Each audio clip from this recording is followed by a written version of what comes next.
This is one of the most popular dunks in WNBA history. But there's just one problem. Did you see it? Well, neither did the refs. Brittney Griner just traveled 8 steps before going for a dunk. What's going on here? Why is everybody clapping? Hey there. Welcome to Rim Review, where we analyze film, uncover trade rumors, end debates, and expose the NBA's dirtiest secrets. Join us as we take a look at why the WNBA gets so much hate despite receiving millions of dollars in donations from the NBA. Aside from traveling all the way to Russia, Brittney leaves no stones unturned when it comes to making funny plays and even funnier jokes. You know what? Maybe she is right. Brittney definitely can beat Boogie one-on-one. Of course, they would have to put a blindfold on DeMarcus just to make it fair. I mean, come on! The supposed 6'9" WNBA star can barely dunk. Yikes, not even tying her laces saved her from this embarrassing play. Here's a game between the Aces and the Mercuries, where both teams took turns making the most ridiculous jump shots. I guess clips like these are the reason why WNBA games don't get as much love as their counterparts. It goes to show why there is a financial disparity between the two leagues. Another reason the WNBA is not as popular is the lack of big personalities or superstar status. Fans love to follow players with charisma, but some argue that the league struggles to create those superstars. When the greatest WNBA player, Diana Taurasi, puts money on Brittney in a one-on-one against Boogie, you know there's something missing. This is a Shaqtin' a fool moment if I've ever seen one. The Mystics lose the ball thanks to a perfectly made steal, but if you look closely, that should have been called a foul. Tiara got the ball next, and for some reason, she decided to make a needless dive for a loose ball. It was a bit bizarre to see. After the strange dive, Tiara just tosses the ball away to the Sparks. Aisha picked up the ball and drove in quickly for a layup attempt, but missed. The play didn't stop there, as a fast break had begun, but Elena appeared to lose her motivation and gave up on the play after sprinting into the paint. Quite a sequence of events in that game, that's for sure. Does anyone else feel like the WNBA struggles with fast breaks? I mean, just take a look at this play. A full-court pass attempt went straight past all her teammates and ended up with Jasmine Thomas. Elena had the ball next and had open space on both sides, but she seemed determined not to make the easy play and instead dribbled straight into 2 defenders.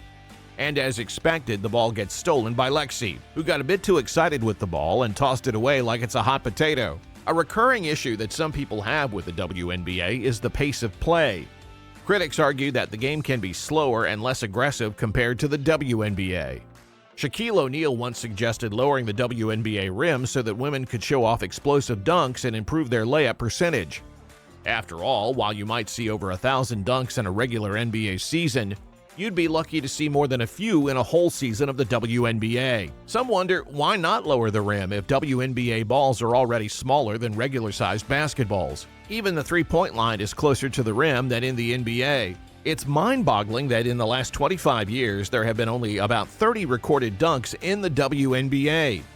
Dunking is a major reason why basketball is so popular in the West and in Europe. It's just mind-blowing seeing someone get posterized in an NBA game.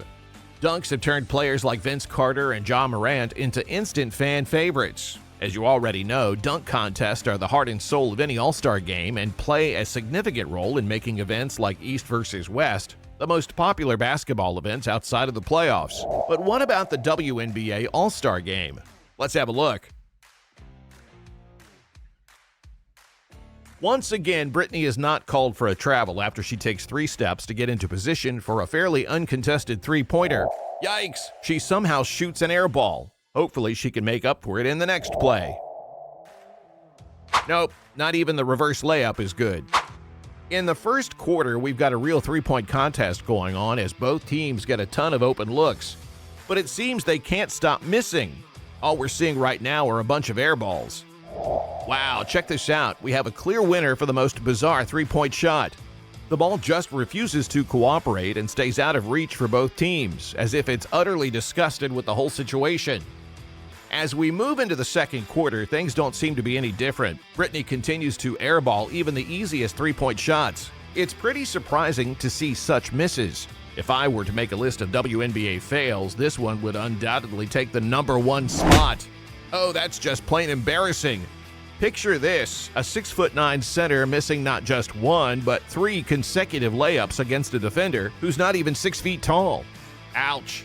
The rest of the game is pretty disappointing too, with both teams seemingly competing to see who can airball the most shots. The WNBA is facing a challenge to find something or someone to capture public interest. That's where Candace Parker comes in. While she may not be the ultimate solution, she did make a strong start and has been the league's face for some time now. However, to truly create excitement, there needs to be a rival player or team that sparks controversy. Just like the NBA had its famous rival matchups, trash talking and a bit of in-your-face action could be what grabs the media's attention. I don't mean we should have another Pistons-Pacers brawl, but a little bravado wouldn't hurt. Surprisingly, even though the NBA and NFL discourage trash talking and animosity, it actually drives up ratings and creates captivating storylines. If anyone remembers any interesting storylines in the WNBA, feel free to share them in the comments below. The truth is, there aren't many captivating storylines, and we should stop pretending that the WNBA doesn't need to learn from the NBA to gain public appeal. It would be a smart move for the WNBA to allow the NBA's help in any way possible. Currently, the WNBA has a limited number of teams, and nearly half of them are operating at a financial loss. They rely on revenue generated by the NBA's national television and sponsorship deals. Essentially, they are funded by the NBA, which is causing the NBA to lose money. There's certainly a need for a fresh approach to improve the WNBA's financial situation and overall popularity. So that wraps it up for today's video. Thanks a bunch for watching. Be sure to leave a comment, and before you leave, why not like and subscribe? See you next time.